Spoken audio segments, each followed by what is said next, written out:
What do you have to lose? Real conversation example.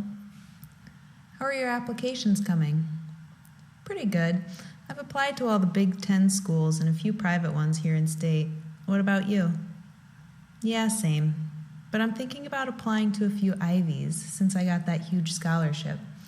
I'm not sure though. You should do it. What do you have to lose? Either way, you'll go to a good university.